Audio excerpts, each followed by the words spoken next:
Decoding Facebook page insights টিউটোরিয়ালের চতুর্থ এবং শেষ পর্বে আপনাদের সবাইকে স্বাগতম জানাচ্ছি। আমি সুমন।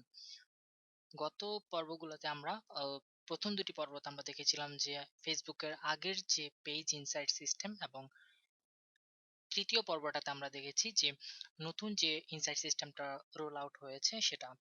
তো আমার ধারণা, অর্থাৎ যে সবগুলা পেজেই এখন কিন্তু নতুন যে ইনসাইট সিস্টেম আছে সেটা অলরেডি চলে এসেছে। কারণ টিউটোরিয়াল প্রথমগুলা যখন বানাচ্ছিলাম আমি তখনই দেখছিলাম যে আমার কিছু কিছু পেজ কিন্তু এখনো মানে আমার নতুন ইনসাইট সিস্টেমটা পাইনি, কিন্তু পরবর্তী যে যখন আজকে করতে গেলাম তখন দেখি যে আমারগুলা পেয়েছি আর কি সবগুলা।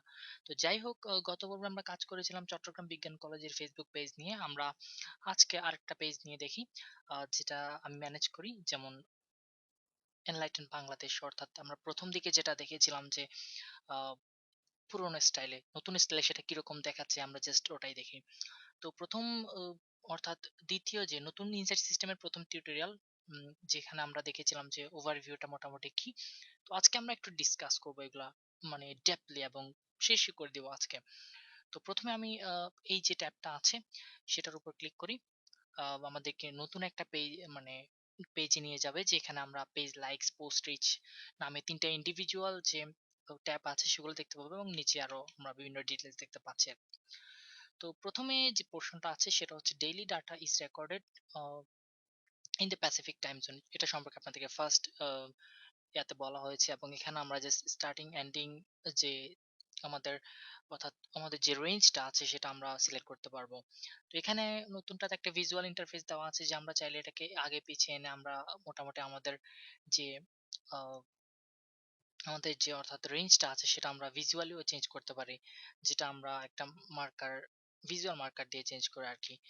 তো যাই হোক, আমি যে মার্কারটা সেট করেছি সেটা হচ্ছে 5, অর্থাৎ 5/27/2013 এরকম আর কি। তো এরকম না, অ্যাকচুয়ালি আমরা জাস্ট ভিজুয়ালি সেট করেছি এটা। আপনি চাইলে এখান থেকেও সেট করতে পারেন আর কি। তো এই নিচে যে পোর্শনটা আছে সেটা হচ্ছে total page likes as today of, মানে এস টুডে 447 আর কি।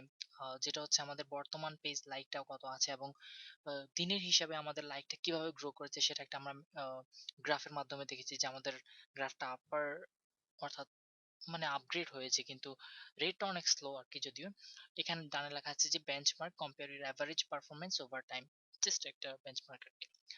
তো যাই হোক, আমাদের যে স্টার্টিং পয়েন্ট এটা ছিল জুনের 3। এভাবে জাস্ট ইন্ডিভিজুয়াল ডেট অনুযায়ী নিচে যেটা আমরা দেখতে পাচ্ছি যে দিন অনুযায়ী, অর্থাৎ এখানে 3 তারিখ, 5 তারিখ, 6 তারিখ, 7 তারিখ, 9 তারিখ, 11 তারিখ, 13 তারিখ, অর্থাৎ 2 দিন গ্যাপ দিয়ে দিয়ে আমাদের কিন্তু দেখাচ্ছে।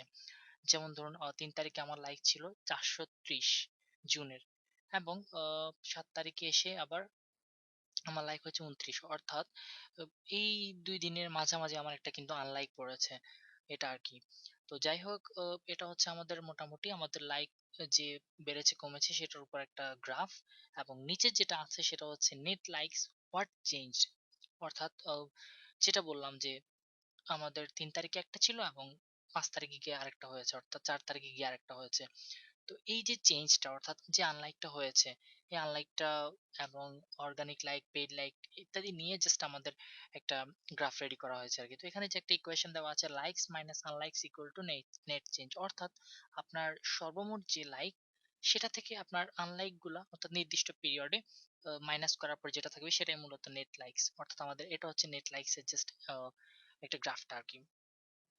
তো আমাদের যেটা ছিল যে সবার আগে যেটা আছে, অর্থাৎ আমাদের নেট চেঞ্জ হচ্ছে যে বারটা, অর্থাৎ যে গাঢ় করে যে দাগটা আছে সেটা হচ্ছে আমাদের নেট চেঞ্জ আর কি। আর এই যে ডট বিন্দুগুলো আছে এগুলো আমাদের নেট চেঞ্জ গুলো, মানে বিভিন্ন পয়েন্টে নেট চেঞ্জ গুলো আমাদেরকে আহ, দেখাচ্ছে আর কি। আর এই যে কালারটা দেখতে পাচ্ছেন, পিঙ্ক করে না একটি, কি ধরনের কালারটা, জাস্ট আপনারা দেখতে পাবেন যেগুলো থেকে আলাদা, যে কালারটা আনলাইকস এর পাশে দেখতে পাচ্ছেন সেই কালারটা ডিনোট করবে যে কতগুলো আনলাইক হয়েছে। যেমন ধরুন আহ, জুনের আহ, 1 তারিখের দিকে আমাদের একটা আনলাইক ছিল, এবং 5 তারিখের দিকে একটা আমাদের আনলাইক ছিল। তারপর আরো ছিল মাঝে মাঝে যে আমাদের বিভিন্ন সময় আনলাইকটা ছিল। এবং লাইকও ছিল সেরকম ভাবে, মাঝে মাঝে লাইকও ছিল যে পেইড লাইকস, আমাদের কোনো পেইড লাইক নেই। সো সেগুলো যেগুলো আছে সবগুলাই কিন্তু অর্গানিক লাইক। এখানে যে কালারটা আছে দেখতে পাচ্ছেন যে পেইড লাইকের কোনো কালার আমরা এখানে কিন্তু দেখতে পাচ্ছি না। এটা আরকি। তো আমরা যদি ইন্ডিভিজুয়ালি আনলাইকস এর উপর ক্লিক করি সেক্ষেত্রে শুধুমাত্র আনলাইক গুলা নিয়ে দেখতে পাবো এখানে জাস্ট ক্লিক করলে। এবং আমরা যদি অর্গানিক লাইক, যেটা হচ্ছে ন্যাচারালি আমরা যে লাইক গুলা পেয়ে এসেছি, অর্থাৎ এই পিরিয়ডের মধ্যে এক, আমি আগেও বলেছিলাম যে এই পেজটা নিয়ে আমরা কাজ করছি না, এই প্রজেক্টটা নিয়ে আমরা কাজ করছি না। তো এখানে অর্গানিক লাইকও ঠিক কম। পেইড লাইকস হচ্ছে আমাদের 0, কারণ হচ্ছে আমরা কোনো অ্যাড ক্যাম্পেইন চালাই নাই। তারপর হচ্ছে নেট চেঞ্জ, জাস্ট এভারেজ পিরিয়ডে আমার 30 পিরিয়ডের মধ্যে আমার এভারেজ যে চেঞ্জটা ছিল সেটা হচ্ছে 1, আর লাস্ট পিরিয়ডে ছিল 0 আরকি।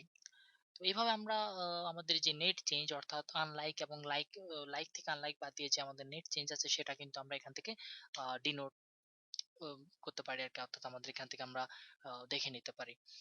তারপর হচ্ছে আমাদের where your page like came from, অর্থাৎ আমার এখানে যারা লাইক দিয়েছেন তারা কোন প্ল্যাটফর্ম কিংবা কোন প্লেস থেকে আমার লাইকটা দিয়েছেন। যেমন ধরুন এখানে দেওয়া আছে যে the number of times your page was liked broken down by where it happened. Okay, তো এখানে আমার কালার দেওয়া আছে আগের মতোই, যেভাবে আমরা জাস্ট একটা গ্রাফ ডিফাইন করি, এবং যেখানে দেওয়া আছে যে এই কালারটা হচ্ছে অন ইউর পেজ, অর্থাৎ আমার পেজে এসে লাইক দিয়েছেন, অর্থাৎ আমার পেজে লাইক হয়েছে এরকম। এরপরে এটা যেটা হচ্ছে মোবাইল প্ল্যাটফর্মে আমাদের লাইক, মোবাইল প্ল্যাটফর্মে আমাদের কিছুই নেই। পেজ সাজেশন, অর্থাৎ আমাদের যে ডান পাশে যে মাঝে মাঝে পেজ সাজেশন করে যে অমুক পেজ লাইক করার মতো, সেই পেজ সাজেশন থেকে কিন্তু আমাদের মাঝে মাঝে কিছু লাইক এসেছে। যেমন জুনের 20 তারিখে আমাদের পেজ সাজেশন থেকে কিন্তু 2টা লাইক এসেছে এরকম আর কি। আনক্যাটাগরাইজড, জাস্ট এই ক্যাটাগরি কোনোটাতেই পড়ে না। এপিআই মিন্স হচ্ছে আমার, ধরুন আমার ফেসবুক অ্যাপ্লিকেশন ব্যবহার করেছি হয়তো কোনো একটা অ্যাপ্লিকেশনে, সেখান থেকে এসেছে। তো এখানে এপিআই আই গেস আমাদের সাইটে কিন্তু ফেসবুকের প্লাগইন ইউজ করা আছে, হয়তো ওখান থেকে আসার কারণে জাস্ট এটা ডিফাইন করছে যে এপিআই থেকে আমাদের একটা লাইক পেয়েছি আর কি। তো ঠিক আগের মতোই এখানে আমরা হ্যাঁ, এখানে আমাদের আগের মতোই জাস্ট পার্ট বাই পার্ট আমরা যদি চাই আলাদা করে নিতে পারি। অর্থাৎ আমাদের যেটা হচ্ছে যেমন, অর্থাৎ প্রত্যেকটা ইন্ডিভিজুয়াল আমরা আলাদা করতে পারি আরকি। এটা তেমন একটা আমার পেজে মানে কোনো চেঞ্জ নেই। আপনার যদি বড় পেজ হয়ে থাকে আপনি ডেফিনিটলি চেঞ্জ দেখবেন এখানে আরকি। তো ততটা জটিল কিছু না। আমার মনে হয় এই গ্রাফগুলো দেওয়ার কারণে আগের চাইতে অনেক হাজার হাজার গুণে আমাদের যে ইনসাইট সিস্টেমটা সেটা আপডেট হয়ে গেছে আরকি। তো এরপরের যে পোর্শনটা আছে সেটা হচ্ছে পোস্ট রিচ, অর্থাৎ আমাদের আগে যেটা ছিল টোটাল রিচ, আমরা আগের আগের ওখানে আমরা সংখ্যাটা দেখেছি, উপরের অংশটা আমাদের পরিচিত। সো পোস্ট রিচটা হচ্ছে আহ, আপনি যে অর্গানিক্যালি কতজন পোস্ট রিচ করতে পেরেছেন, অর্থাৎ আপনি একটা স্ট্যাটাস দিলেন কতজন মানুষ সেটা দেখেছে, সেটা মূলত আমাদের পোস্ট রিচ হিসেবে কাউন্ট হয়। তো পেইড আর অর্গানিকের মধ্যে পার্থক্য হচ্ছে যে অর্গানিক হচ্ছে ন্যাচারালি, অর্থাৎ কোনো টাকা পয়সা দেওয়া ছাড়া আমরা যে রিচ গুলো করতে পারি সেগুলো হচ্ছে মানে অর্গানিক। আর যেগুলো আহ, পাওয়ার জন্য আমাদের টাকা পয়সা খরচ করতে হয় সেগুলো হচ্ছে যে আমাদের পেইড, অর্থাৎ আর কি। তো আমি যদি আপনাদেরকে আরেকটা পেজ দেখাই সেক্ষেত্রে হয়তো পেইড অ্যাডটা দেখতে হবে আর কি। যদি আহ, যা হোক, তো লাইকস কমেন্ট শেয়ার যেটা হচ্ছে আমাদের আগে ছিল যে আমাদের একটা কি বলে এটা, পিপল টকিং অ্যাবাউট দিস ছিল আমাদের, যেখানে আমরা প্রত্যেকটা মানুষ কখন লাইক কমেন্ট দিচ্ছে এটা জাস্ট কি কিভাবে দিচ্ছে সেটা আমরা ওখান থেকে অ্যানালাইজ করে পেয়েছি। তো এখানে যেটা আছে লাইক কমেন্ট পেজ, আমাদের জুনের 10 তারিখে আমাদের 19টা কমেন্ট ছিল, কিন্তু লাইকসও ছিল, মানে আমাদের পোস্ট লাইক ছিল 4টা, কিন্তু এরপরে আমাদের সবকিছুই ডাউন ডাউন ডাউন সেটা আর কি। তো আমরা যদি লাইকসটা জাস্ট ইন্ডিভিজুয়ালি ব্রেক ডাউন করি, জাস্ট আমাদের জুনের যে 20 তারিখের দিকে আমাদের যে লাইকটা আছে সেটা দেখতে পাচ্ছি আমরা, এবং কমেন্ট যদি আমরা কাউন্ট করি সেক্ষেত্রে আমাদের কমেন্ট দেখতে পাচ্ছি 15 আপ ছিল, এই যে জাস্ট গ্রাফ থেকে দেখতে পাচ্ছি, এবং শেয়ার ছিল 0 0, কোনো শেয়ার নেই। Hide report as spam and unlikes. Okay, এর আগের পরে আমরা দেখেছিলাম যে আমাদের পেজ, অর্থাৎ যখন কারো ওয়ালে দেখায় তখন কিন্তু সে চাইলে হাইড করতে পারে, অথবা হাইড অল পোস্ট দিতে পারে, অথবা রিপোর্ট করতে পারে। তো যেহেতু আমাদের পোস্টগুলো মানে আমাদের ভিজিটর রিচও করছে না, সেক্ষেত্রে আমাদের হাইড স্প্যাম এগুলো জাস্ট আমাদের নেই আর কি। তো যাই হোক, টোটাল রিচ যেটা আছে আমাদের অর্গানিক এবং পেইড যে একদম প্রথম পোর্শনটা, এটা হচ্ছে জাস্ট পোস্ট রিচ ছিল আমাদের এই রেঞ্জের মধ্যে, আর টোটাল রিচটা হচ্ছে আমাদের টোটালি, অর্থাৎ আমাদের পেজের এই নির্দিষ্ট পিরিয়ডের মধ্যে আমাদের টোটাল যে, অর্থাৎ অর্গানিক এবং পেইডের যে জাস্ট আমাদের টোটাল কতজন মানুষের কাছে আছে, the number of people who saw স any activity from your page including post by others page like etcetera আর কি, মেনশন চেক ইনস যে কোনো ভাবে দেখাগুলো। আহ, আমি আসলে খুব দ্রুতই বলে যাচ্ছি, অ্যাকচুয়ালি এখানে বলার মতো কিছু খুঁজে পাচ্ছি না। আপনি যখন আমার যতটুকু ধারণা আপনাকে যখন আমি বলেছি, বা আপনি যখন প্রথম দুইটা টিউটোরিয়াল দেখেছেন অথবা প্রথম একটাই দেখেছেন, তারপরে হয়তো আপনি নিজেই সবগুলো আবিষ্কার করে নিয়েছেন। আসলে আইডিয়াল স্টুডেন্ট অথবা সত্যিকার অর্থে যদি আপনার এটার প্রতি কোনো ইন্টারেস্ট থেকে থাকে অথবা এটা যদি আপনি কোনো কাজে লাগাতে চান, সেক্ষেত্রে কিন্তু আপনি নিজ দায়িত্বে করে নিচ্ছেন আর কি। যাই হোক, কিছুটা নিজে সাপোর্ট নিলাম আর কি। ওকে, তারপর হচ্ছে পেজ ভিজিটস। ভিজিটস অ্যাকচুয়ালি সেখানেও সেরকম একটা আমাদের যে সিলেকশন রেঞ্জ সিলেকশনের অপশন আছে, এবং page and tab visits. Okay, tab হচ্ছে আমাদের timeline, admin tab, photos tab, অর্থাৎ আমাদের পেজের যে আহ, বিভিন্ন ট্যাব গুলো আছে সেগুলো আর কি। যেমন আমাদের পেজে যেমন আপনি ধরে নিতে পারেন যে এই যে ফটোস, এটা একটা ট্যাব। আবার আমাদের এগুলো প্রত্যেকটা টাইমলাইন ট্যাগ, জাস্ট এভাবে আর কি। তো এটা জাস্ট আপনি জানেন যে লাইকস ইনফো ট্যাগ, লাইকস ট্যাবটা হচ্ছে এটা, যেখানে আমাদের লাইক সর্বমোট লাইক গুলো দেখা যায় আর কি। তো এখানে আমাদের যেটা দেওয়া আছে সেটা হচ্ছে আমাদের the number of Times each of your page tab was viewed, অর্থাৎ ইন্ডিভিজুয়ালি আমাদের যে ট্যাব গুলো ভিউ হয়েছে। যেমন ধরুন আমি যদি আমার লাইকসে ক্লিক করি এখানে, সেক্ষেত্রে আমার ট্যাবটা কিন্তু একবার দেখা হচ্ছে। তো জাস্ট ইন্ডিভিজুয়ালি আমাদের এই অ্যানালাইসিসটা করবো যে আমাদের পেজ গুলা অর্থাৎ ট্যাব গুলা কিভাবে দেখা হয়েছে। আমরা যদি এটাতে ক্লিক করি যে টাইমলাইন কিভাবে দেখা হয়েছে, এভারেজ ওটা দেখতে পাবো। অথবা আমি যদি অ্যাডমিন ট্যাব দেখতে পারি, অ্যাডমিন ট্যাব লগ ইনই করে নেই কেউ, তারপরে ইনফো ট্যাব, ফটোস ট্যাব, এগুলো জাস্ট আমরা ইন্ডিভিজুয়ালি দেখতে পাবো আর কি, যারা যারা দেখে। যেমন ধরুন ধরুন আপনি আমার পেজ লাইক দিয়েছেন, আপনি আমার লাইকস গুলো দেখতে যাচ্ছেন, অথবা আপনি আমার ইনফো ট্যাবটা দেখলেন, সেটাও হতে পারে যে একটা পেজ ভিজিট আর কি, অথবা ট্যাব ভিজিট। আদার পেজ অ্যাক্টিভিটি হচ্ছে আমার পেজকে আপনি মেনশন করেছেন, অথবা আমার পেজের উপর কেউ, আমার পেজে কেউ কম মানে একটা ওয়াল পোস্ট দিয়েছে সেটা, অথবা আপনি আমার পেজটাকে চেক ইন করেছেন, অথবা আমি আমার পেজ স্ট্যাটাসে যেটা ফেসবুকের অফার অপশন ইউজ করে কোনো একটা অফার দিয়েছি, আপনি ওটা অফারটা মানে পারচেজ করেছেন। তো এই জিনিসগুলো হচ্ছে আপনার আমার পেজে আদার অ্যাক্টিভিটি আর কি। আমার পেজে কিন্তু এই ধরনের কোনো অ্যাক্টিভিটি নেই, কারণ হচ্ছে কি আমরা কোনো দিচ্ছি না আর কি, মানে আমাদের পেজটা ডাউন। অ্যাকচুয়ালি আমার ভালো হতো যদি আমি আপনাকে একটা অ্যাক্টিভ পেজ দেখাতে পারতাম, বাট আমি জাস্ট আমার আগের পেজ থেকেই আপনার এখানে চেঞ্জ হয়ে যাওয়াটা দেখানোর জন্য এই পুরোটা কন্টিনিউ করতে হচ্ছে আর কি। যাই হোক, আপনার নিচে হয়ে গেছে, আপনি আপনার ওখানেই প্র্যাকটিস করছেন। তো এই ছিল আমাদের পোস্ট মানে পেজ ভিজিটস পেজ। মূলত এটা হচ্ছে আমাদের পেজ ট্যাবের মধ্যে যেটা ছিল সেগুলো। তো পরবর্তীতে আমরা দেখি যে পোস্ট ট্যাবে কি আছে।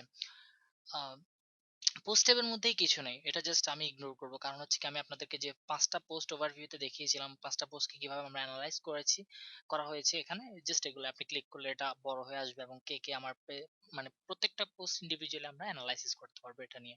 মূলত এটা হচ্ছে আমাদের মুখ্য উদ্দেশ্য। তারপর যেটা আছে পিপল, পিপল অ্যাকচুয়ালি অল পোস্টের এই ট্যাবটা বাদ দিয়ে আমরা আমাদের যেটা আছে when your fans are online. মূলত এই ইনসাইট সিস্টেমে আমার সবচেয়ে বেশি যে জিনিসটা ভালো লেগেছে সেটা হচ্ছে when your fans are online, অর্থাৎ কোন সময় আমার ফ্যানরা অনলাইনে থাকছে। অর্থাৎ এখানে দেখবেন যে data shown for a reset 1 week period, times of day are shown in your computer's local time zone, অর্থাৎ আমার কম্পিউটারের লোকাল টাইম জোন হিসেব করে কিন্তু এটা কালেক্ট করা হচ্ছে আর কি। তো যাই হোক, when your fans are online মানে হচ্ছে যে আমার ফ্যানরা অর্থাৎ 447 জন বা 48 জন যারাই আমার পেজটাতে লাইক দিয়েছেন, তারা দিনের কোন স্পেসিফিক সময়ে, সপ্তাহের কোন স্পেসিফিক দিনে অনলাইনে থাকছেন। যেমন ধরুন আমি এক্সাম্পল বলি, ধরুন সরকারি চাকরিজীবী একজনকে আমি কিন্তু দুপুর বা 11টা কিংবা 12টা কিংবা দুপুর 2টায় অনলাইন আশা করতে পারি না সরকারি যে ওয়ার্ক ডে গুলোতে। কিন্তু আমি যদি শনিবারে চাই, উনি হয়তো ফ্রি আছেন, উনি হয়তো চাইলেই দুপুর 2টা 3টার দিকে হয়তো উনি অনলাইনে থাকতে পারেন, অথবা ফেসবুক ইউজ করতে পারেন যদি ইউজ করেন আর কি। আমি জাস্ট একটা এক্সাম্পল দিলাম। আহ, এটা সবচেয়ে কাজে লাগে তখন যখন ধরুন আপনার কিছু টার্গেটেড ক্লায়েন্ট মানে ক্লায়েন্ট থাকে, অথবা তার টার্গেটেড কিছু ফ্যান থাকে। যেমন ধরুন দিনের সন্ধ্যার দিকে ধরুন আপনার টার্গেটেড ক্লায়েন্টরা অনলাইনে থাকে, তো ওই সময় যদি আপনি একটা পোস্ট দেন, অথবা ওই সময় যদি কোনো একটা ফটো আপনি শেয়ার করেন, অথবা আপনি ফটো পাবলিশ করেন, সেটা দেখার সম্ভাবনা অনেক বেশি থাকে যখন আপনি অন্য সময় সেটা মানে পাবলিশ করেন আরকি। তো আমাদের যে ইনিশিয়েটিভটা অর্থাৎ আমরা যে পেজে আছি সেটা কিন্তু স্ট্রেট ফরওয়ার্ড। আমাদের কোনো স্পেসিফিক ডে নাই, আমরা জাস্ট দিয়েই যাই। কিন্তু যদি বড়, বড় টার্গেটেড কোম্পানি হয় সেক্ষেত্রে কিন্তু এটা অথবা ধরুন কোনো একটা স্পেশাল আপনি অ্যাপ্লিকেশন নিয়ে কাজ করছেন বা কিছু একটা নিয়ে, এমন এনিথিং ইম্পর্টেন্ট যে কোনো কিছু নিয়ে কাজ করছেন, সেটা তখন আপনার মানে ইন্ডিভিজুয়াল ডেতে কাজ করতে পারে। তখন হয়তো দেখা যাবে যে ফ্রাইডে আর স্যাটারডে, যেটা আমাদের বাংলাদেশে সরকারি ছুটির দিন, সেটা কিন্তু সেখানে আমাদের ফ্যানদের অনলাইন থাকার পসিবিলিটি বেশি হয়ে যায় এবং অন্যদের কম হয়ে যায় আর কি, অন্যান্য দিনে কিছুটা কম থাকে। আমেরিকাতে যেটা হয় যে সানডেতে সবচেয়ে বেশি, অথবা ফ্রাইডে ফ্রাইডে মানে স্যাটারডেতে সবচেয়ে বেশি দেখা যায় অনলাইন। তো সময়ে প্রত্যেকটা দিনের যে প্রত্যেকটা মিডনাইট থেকে শুরু করে মিডনাইট পর্যন্ত আমাদের যে ইন্ডিভিজুয়াল রেট সেটা দেখাচ্ছে, যেমন ধরুন 11টা অর্থাৎ রাতের মধ্যরাতে মানে সবচেয়ে বেশি আমাদের কিন্তু অনলাইন দেখা যায়। যেমন শোয়ার সময় আমরা মোবাইল টিভি দেখি অনেকে অনলাইন আছে কিনা। তো যেটা বলছিলাম যে এই ফিচারটাই সবচেয়ে আমার কাছে মানে বেটার, মানে ইউজ করতে পারবো আমি এরকম মনে হয়েছে আর কি। বড় বড় প্রজেক্ট গুলোতে যখন আমি কোনো ক্যাম্পেইন চালাতে যাব বা কোনো পোস্ট দিব, সেক্ষেত্রে অথবা কোনো একটা পোস্ট আমি প্রমোট করছি, তো কোন সময়টাতে সেটা সবচেয়ে বেশি পারফরমেন্স দিবে আমি যদি টাইম সিলেক্ট করে দিই, সেক্ষেত্রে কিন্তু এটা আমার জন্য অনেক বেশি কাজে আসবে আর কি। তো এই পোর্শনের শেষ যে ট্যাবটা সেটা হচ্ছে বেস্ট পোস্ট টাইপ, অর্থাৎ আপনার সর্বমোট যে স্ট্যাটাস এভারেজ এনগেজমেন্ট হিসেব করে আপনার যে সবচেয়ে বেশি জনপ্রিয় যে পোস্টগুলো এবং সেটার রিচটা এবং আপনার এভারেজ এনগেজমেন্টটা এখানে আপনি দেখতে পাবেন আর কি। ওভারভিউ জাস্ট 44 এভারেজ রিচ আপনার, এরপর মানে আমাদের আর কি অ্যাকচুয়ালি। তারপর হচ্ছে পোস্ট ক্লিক, আমাদের এভারেজ পোস্ট ক্লিক হচ্ছে যে 3, তারপরে আমাদের লাইক কমেন্ট শেয়ার হচ্ছে 2। জাস্ট এটা বড় হলে আরো দেখতে পাবেন যে যেমন এটা মূলত এখানে আপনি ফটোস আরো দেখতে পাবেন, যে ফটোস দেখতে পারবেন, লিঙ্ক দেখতে পারবেন, এক্সটার্নাল লিঙ্ক দেখতে পারবেন। কারণ হচ্ছে কি এখানে আমাদের কিন্তু স্ট্যাটাস ছাড়া অন্য কিছু শেয়ারই করা হয় না, তো সেজন্য হয়তো আমরা এটা দেখতে পাচ্ছি। এটা এটা দিয়ে আপনি দেখতে পাবেন যে আপনার ফ্যানরা আপনার স্ট্যাটাস বেশি পছন্দ করে, স্ট্যাটাসে বেশি এনগেজ হচ্ছে নাকি আপনার ফটোতে বেশি এনগেজ হচ্ছে। তো নর্মালি দেখা যায় যে কি ইন্টারেক্টিভ কোনো ফটো অথবা আকর্ষণীয় কোনো ফটো হলে সেক্ষেত্রে আপনার এনগেজমেন্টটা বেড়ে যায়। এরপর হচ্ছে লাস্ট যে পোর্শন সেটা হচ্ছে পিপল। ওকে, আপনার ফ্যানরা যে কোন এজটা আছে এটা সম্পর্কে আমি আপনাদেরকে কিছু বলবো না, কারণ হচ্ছে ফার্স্ট যে পোর্শনটাতে অর্থাৎ ফার্স্ট আগের যে মানে ইনসাইট সিস্টেম সেখানে কিন্তু আপনি বিস্তারিত এরকম দেখেছেন, এখানে কিন্তু কিছুটা ভিজুয়াল অর্থাৎ গ্রাফিক্যালি আপডেট করেছে। যেমন ধরুন মাউস পয়েন্টার নিয়ে গেলে আমরা দেখতে পাচ্ছি ম্যান হচ্ছে 18 থেকে 24, 5.95 মানে 59.5% আছে আর কি। তো এখানে যেটা আছে যে আপনার আমার ফ্যানদের 22% হচ্ছে ফিমেল এবং 78% হচ্ছে মেল। আর যেখানে সর্বমোট ফেসবুকের 54% ব্যবহারকারী হচ্ছে মেল এবং 46% ব্যবহার করা হচ্ছে ফিমেল। তো এটার অনুযায়ী আমাদের কিরকম পার্সেন্টেজ আর কি সেটা কাজ করছে।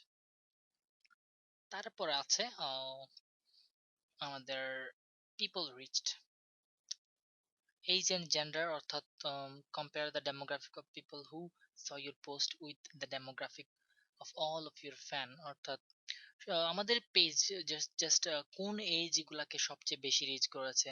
মানে যে যে ধরুন আমার মানে ফ্যান লিস্টে অনেকেই আছেন, কিন্তু কোন বয়সের মানে ফ্যানরা সবচেয়ে বেশি রিচ করেছে এবং তাদের মধ্যে কয়জন আমাদের ফ্যান, কয়জন আমাদের ফ্যান না, সেগুলা জাস্ট আমরা দেখেছি।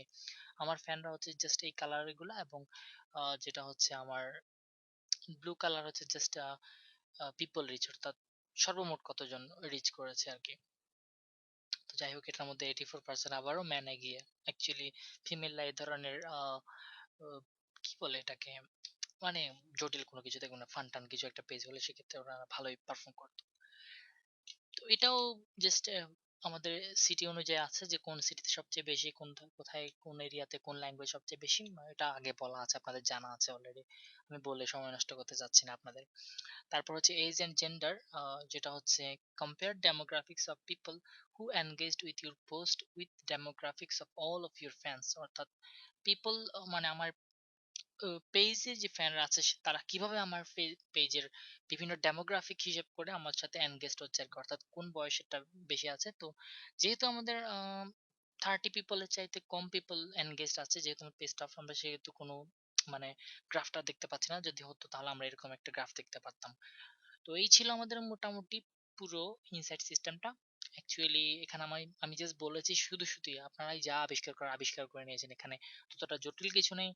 জটিল কিছু থাকলে ওরাই বলে দিয়েছে, জাস্ট আমি আপনাদেরকে ইনসাইট সিস্টেমটার সাথে একটা পরিচয় করাই দিলাম এবং আমি আপনাদের সাথে পরিচিত হয়ে নিলাম হয়তো অনেকের সাথে, যাই হোক, এখান থেকে আমরা চাইলে আমাদের যে ডাটাগুলো আছে আমরা সেগুলো এক্সপোর্ট করতে পারি। চাইলে পোস্ট লেভেল ডাটা এক্সপোর্ট করতে পারি অথবা চাইলে পেজ লেভেল ডাটাগুলো এক্সপোর্ট করতে পারি।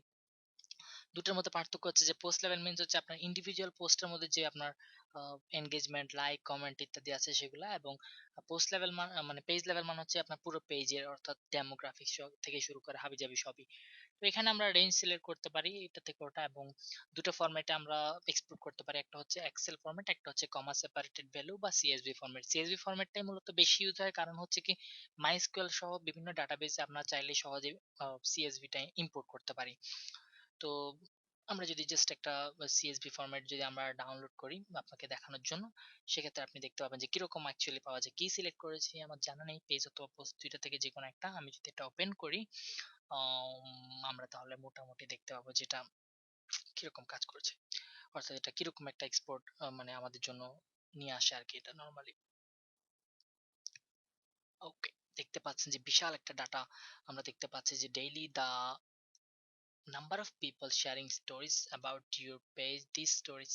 ও বিশাল বিশাল এটা আপনার জাস্ট আপনার যদি ফিজিক্যালি এটা স্টোর করার প্রয়োজন হয় সেক্ষেত্রে আপনি শুধু মানে এটা এক্সপোর্ট করবেন, অথবা আপনার ক্লায়েন্টকে যদি আপনার, যেমন ধরুন বড় বড় যে পেজ কোম্পানিগুলো আছে তারা কিন্তু পেজের জন্য আলাদা করে একজন ম্যানেজার রাখে। যেমন কয়েকটা পেজ আমি গত পর্বে বলেছি যে বিজ্ঞান কলেজের পেজটা ম্যানেজ করার জন্য মান্থলি আমাকে ওরা পে করে, এবং আরো একটা পেজ আছে যেটার সাথে আমার মানে চুক্তি হয়েছে যে কতদিন পর্যন্ত আমি এই পেজটা ম্যানেজ করব। এভাবে অনেকের সাথেই আমি, যারা সোশ্যাল মিডিয়া মার্কেটিং নিয়ে কাজ করেন তারা অনেকের সাথেই কানেক্টে থাকতে পারেন। তো এই পেজগুলো তখন আপনার কাজে আসবে যখন আপনার বস বলল যে হ্যাঁ আমার গত মাসের যে একটা অ্যানালিটিক সিস্টেম আছে ওটা আমাকে পাঠাও। তো সেক্ষেত্রে আপনি এগুলো একটা পাঠাবেন বা কাজ করবেন এগুলো নিয়ে আর কি। নট এ বিগ ডিল, এগুলো আপনি না করলেও চলবে, হয়তো উনি জিন্দেগিতে বলবেও না আপনাকে। তো এই হচ্ছে মূলত আমার ইনসাইটস, মানে decoding Facebook page insights tutorial. যেটা বলেছি যে অ্যাকচুয়ালি কিছুই না, বাট ভবিষ্যতে যখন আপনি ফেসবুক পেজের কোনো ক্যাম্পেইন চালাতে যাবেন কিংবা পেজ নিয়ে কাজ করতে যাবেন তখন হয়তো আপনার এটা কাজে আসতে পারে। তো অসম ধৈর্য নিয়ে আমার ৪টা পর্ব একটার পর একটা দেখার জন্য অথবা না দেখার জন্য, যাই হোক আপনাদের সবাইকে ধন্যবাদ যে এতক্ষণ পর্যন্ত আমার শুনছেন অথবা এই কথাটা বলতে শুনছেন, তাকে অনেক অনেক ধন্যবাদ।